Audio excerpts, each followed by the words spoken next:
Hello everyone, welcome to another fine edition of TYT Sports. Ben and Rick, the originals, maybe you could say. Have you heard of Michael Sam? Well, now you certainly have. He is the co-SEC Defensive Player of the Year. He has come out and will possibly be the first openly gay NFL player. Humongous news. He is 6'2", 260 pounds. He had some pretty solid numbers when he came out of Missouri. He obviously is coming out of Missouri and going into the NFL draft. A few of his quotes via ESPN.com, and then we will get into Ben's take. I was kind of scared, even though they already knew. Just to see their reaction was awesome, as in his teammates. They supported me from day one. I couldn't have better teammates. I'm telling you what, I wouldn't have the strength to do this today if I didn't know how much support they'd given me this past semester. There have been a lot of controversial quotes, well, not quotes, but tweets from those who are criticizing this bill, which we will get into in a moment, mainly Patrick Creighton and a few player personnel figures in the NFL who went unnamed. Another quote from Michael Sam: I understand how big this is. It's a big deal. No one has done this before. And it's kind of a nervous process, but I know what I want to be. I want to be a football player in the NFL. I didn't realize how many people actually knew, and I was afraid that someone would tell or leak something out about me. I want to own my truth. No one else should tell my story but me. I greatly respect that. I mean, people will talk about the stereotype of gays being in the locker room. To me, I think that's a little stereotype that gay people are predators. It's just very offensive. People are funny. I mean, why? We put that quote up again real quick. Because, it starts with, to me, I think that's a little stereotype that gay people are predators. I mean, a stereotype that gay people are predators, it's not a little stereotyped. I mean, it's a giant, it's a horrendous thing to think. And then he realizes it, and he's like, it's just very offensive. Like, at first I read the first part of that quote, and I'm like, my guy is being tepid. Yeah. And then at the end, it's like he talked himself up to, I just don't think it's right that gays are seen as predators in the locker room. We're not that bad at all. It's fucking ridiculous. Well, I mean, don't you think he's trying to, downplay how harsh? No, it's funny. It's funny. Okay, I got it. I understand. You told me right before we started this segment that CBS had dropped Michael Sam in the mock draft. Kurt Popejoy tweeted this out. I mean, I found the story. Oh, you did? Okay, yeah. Go ahead. So he dropped from 90 to 160. He had a 70-point drop in the mock draft. Right after the announcement.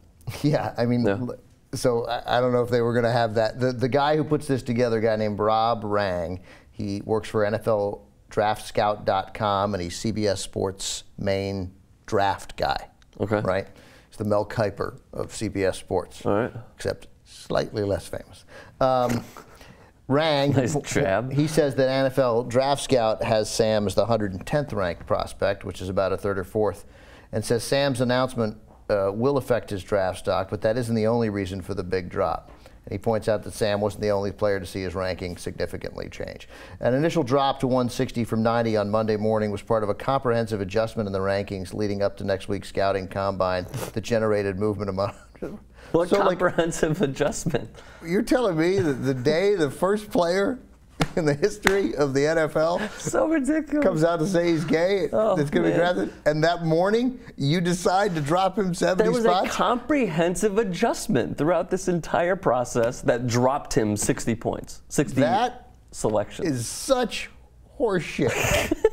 I mean, are you kidding me? Like, you might lose your job. Like, just don't. First of all, if you're going to have an update that day, don't have it.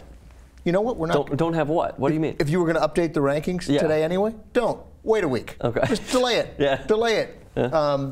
And obviously, this guy is not necessarily saying this is where he.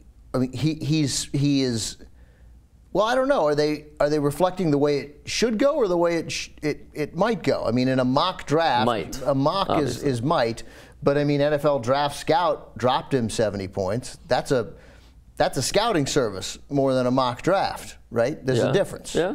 A lot of people don't think Johnny Manziel's the #1 player, but they still think he might go #1. Those are two different assessments.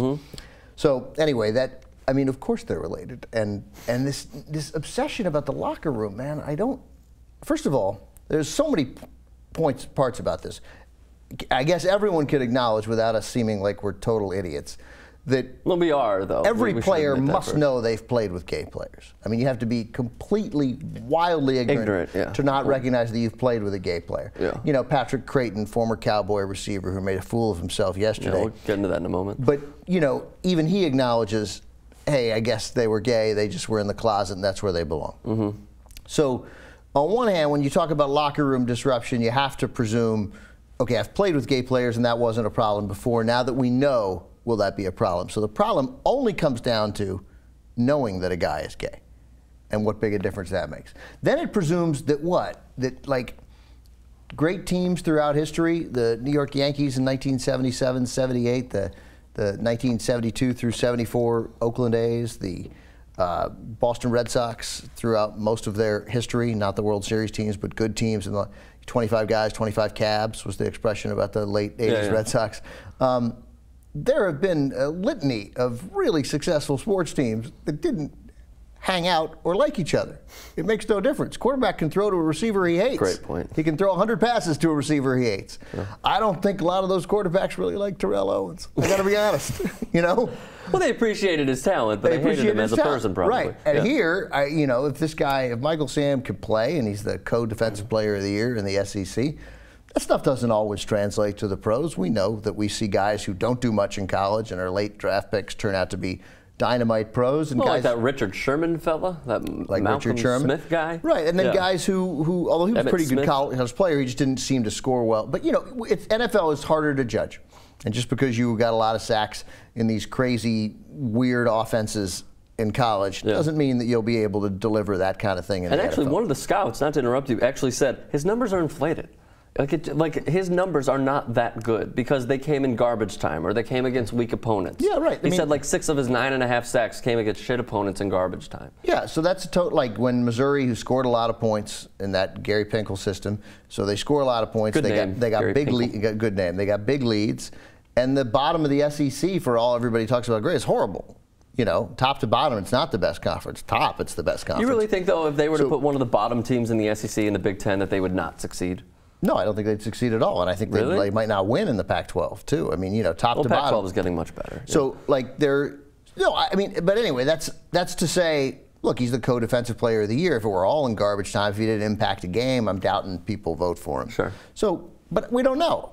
The important thing is that he gets an opportunity to be picked where he ought to be picked. Do you think he will? Do you think he will get drafted, or do you think he'll go undrafted? Well, what's interesting is that, I think he'll get drafted. I think because they say he gets drafted, and all you need is one team not to be silly, right? Mm-hmm. One sort of thoughtful general manager, coach system.